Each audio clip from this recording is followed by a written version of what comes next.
आपके हाथ में मोबाइल है, आपके घर में टीवी है, आपके घर में म्यूजिक सिस्टम है, सब कुछ है, लेकिन सबको अगर म्यूट कर दिया जाए तो कैसा लगेगा। ठीक इसी प्रकार ब्रह्मा जी ने जब दुनिया को सृष्टि किया, ब्रह्मांड को निर्माण किया, तो पूरा संसार म्यूट था।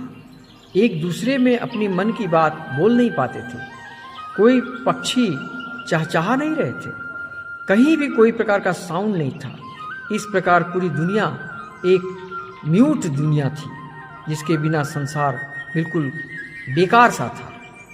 तब उन्होंने विष्णु भगवान के पास पहुंचते हैं और अपनी दुख के कारण बताते हैं। विष्णु भगवान अंतर्यामी, उन्होंने उनका सारा दुख समझ लिया। बोला कि आप तो दिव्य दृष्टि, दिव्य ज्ञान के ज्ञात हैं, आपसे बढ़कर कौन है, आप ही इसका समाधान कर पाएंगे। तब ब्रह्मा जी ने दिव्य दृष्टि से देखा और ज्ञान प्राप्त हुआ। अपने कमंडल से जल निकाला और जल को छिड़क दिए, जिससे एक तेज, भव्य, दिव्य, सुंदर माता रानी का प्रादुर्भाव हुआ, जिसका नामकरण हुआ माँ सरस्वती। उनकी 4 भुजाएं, 4 हाथ, जिसमें एक में वीणा, दूसरे में वेद, 4 वेद, तीसरे में माला, चौथे में कमल का फूल खिला हुआ, उनकी वाहन हंस, जो दूध और जल को अलग कर दे। इस प्रकार का उनकी वाहन, जो विश्व में ऐसा जीव कोई नहीं।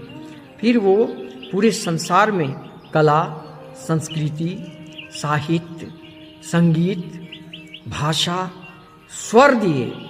स्वर, पूरे संसार को स्वर देने वाली ये सरस्वती माता कहलाई। ये स्वर देने वाली, स्वर के बिना संसार म्यूट है। इसलिए इस ज्ञान को समझो।